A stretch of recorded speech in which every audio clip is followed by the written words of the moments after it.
یہ تقاضا جس کو عید میلاد النبی کا نام دیا گیا، میں چند باتیں آپ سے شیئر کرنا چاہوں گا۔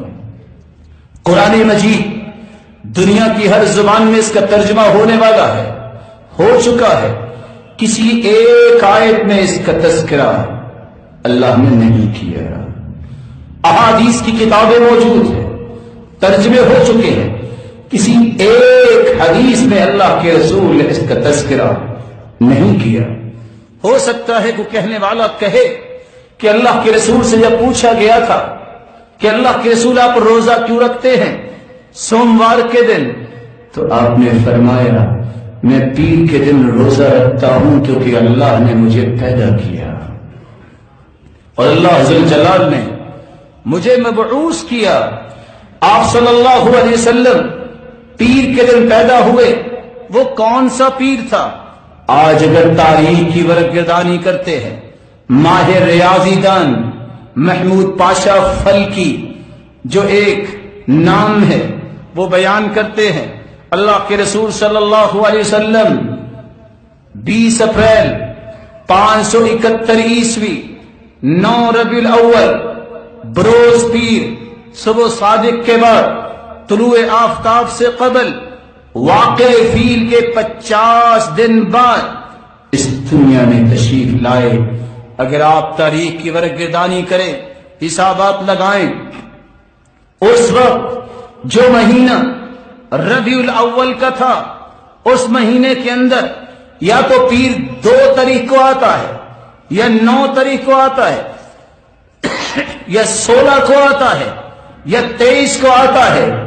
12 تاریخ تو پیر کا دن بنتا ہی نہیں۔ رسول اکرم صلی اللہ علیہ وسلم پیر کے دن پیدا ہوئے، 9 ربیع الاول کو پیدا ہوئے، لیکن باوجود اس کے کہ آپ پیر کے دن پیدا ہوئے، آپ نے 63 سال زندگی گزاری، کسی ایک دن بھی 63 مرتبہ میں سے جلوس نہیں نکالا، کسی ایک دن اس بات کی اجازت نہیں دی کہ کوئی موسیقی اور دھمال اور اس طرح کے تماشے کرے۔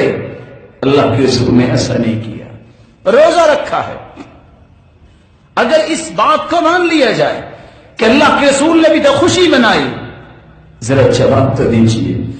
اللہ کے رسول تو ہر سوموار کو روزہ رکھتے، اگر سچی محبت کرنے والا ہے تو وہ سال کے ہر سوموار میں عید منائے، یہ سال کے بعد کیوں ہے؟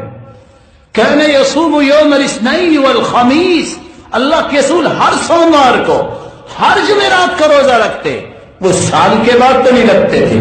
پتہ چلا یہ دلیل نہیں بنتی۔ دوسری بات جو میری اور آپ کی عقل میں آنی چاہیے، آپ کسی کلفی لگانے والے سے پوچھئے، کسی چرخہ کاٹنے والی عورت بوڑھی بڑھیا سے پوچھئے، رکشہ چلانے والے سے پوچھئے، جس دن روزہ ہوتا ہے اس دن عید؟ جواب دیجیے۔ جب 30 روزے ہو جاتے عید کا دن ہوتا ہے، وہ عید کا دن ہے، اس دن روزہ نہیں۔ جس دن روزہ ہے عید نہیں ہوتی۔ اگر اللہ کے رسول نے روزہ رکھا ہے تو روزہ رکھ کے یہ بتا دیا جس دن میں پیدا ہوا ہوں اس دن عید نہیں ہو سکتی، اس دن عید منائی نہیں جا سکتی۔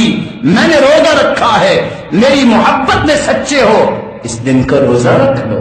رسول اکرم صلی اللہ علیہ وسلم سوموار اور جمعرات کا روزہ رکھا کرتے اور آپ فرمایا کرتے کہ میری امت کے اعمال پیش کیے جاتے ہیں، اس لیے میں چاہتا ہوں اچھے اعمال میرے رب کے پاس پہنچے۔ دوسری بات، رسول اللہ صلی اللہ علیہ وآلہ وسلم نے اپنے صحابہ کو یہ بات سمجھائی، میری سنت کو لینا اور میرے صحابہ جو خلفائے راشدین ان کی سنت کو لینا۔ سیدنا ابو بکر صدیق 2 سال 3 مہینے 10 دن حکومت کی، 2 مرتبہ تو موقع آیا، کیا انہوں نے جلوس نکالا؟ سیدنا عمر 10 سال 6 ماہ 10 دن حکومت کی، 10 مرتبہ تو یہ دن آیا، کیا انہوں نے میرے پیارے بھائیوں ایسا کیا؟ اللہ کے رسول صلی اللہ علیہ وسلم کے صحابی سیدنا عثمان نے 12 سال کچھ کم دن حکومت کی، خلافت سنبھالی، کیا انہوں نے اس طرح امت کو غلط راستہ دیا اور لوگوں کے وقت ضائع کیے، مال ضائع کیے؟ 12 مرتبہ تو آیا تھا یہ وقت، اور آپ نے فرمایا تھا اگر میری کو اور بیٹی بھی ہوتی تو عثمان میں تیرے نکاح میں دے دے گا۔ سیدنا علی رضی اللہ عنہ جو 4 سال 9 ماہ حکومت کی، 4 مرتبہ تو یہ وقت آیا، لیکن انہوں نے بھی ایسا کام تو نہیں کیا۔ آپ دیکھیے سیدنا حسن جو 6 ماہ تک حکومت سنبھالے رہے، 1 مرتبہ تو آیا۔ سیدنا معاویہ رضی اللہ عنہ 19 بار ان کی حکومت کے وقت میں یہ دن آیا، لیکن کسی نے یہ کام نہیں کیا۔ امام ابو حنیفہ رحمۃ اللہ علیہ 47 بار ان کی زندگی میں یہ وقت آیا، نہ انہوں نے حکم دیا، نہ ایسا خود جلوس نکال کے قیادت کی۔ امام مالک 68 بار جو ہے ان کی زندگی میں یہ وقت آیا، لیکن 1 مرتبہ بھی کام نہیں کیا۔ امام شافعی 55 بار ان کی زندگی میں یہ وقت آیا۔ امام احمد بن حنبل 38 بار زندگی میں یہ وقت آنے کے باوجود ایسی بات انہوں نے اپنے ساتھیوں کو، چاہنے والوں کو یہ نہیں سمجھائی۔ میرے بھائیوں، شیخ عبد القادر جیلانی رحمت اللہ علیہ ان کی زندگی میں بھی 65 بار، اور سلطان باہو ان کی زندگی میں 67 بار، اور فرید شکرگنج، یہ سارے جو نیک لوگ گزرنے والے ہیں ان کی زندگیوں میں 70 بار، اور معین الدین چشتی کو ماننے والا بھی کوئی ہوگا 53 بار، 53 بار ان کی زندگی میں یہ وقت آیا۔ جن جن کا نام لینا چاہتے ہو لے لو، سب اللہ کے پاس چلے گئے۔ جو نیک تھے اللہ ان کو ضرور اچھا بدلہ دے رہے ہوں گے، انہوں نے ایسا کام نہیں کیا۔ ایک مومن کو بھی یہ کام نہیں کرنا چاہیے۔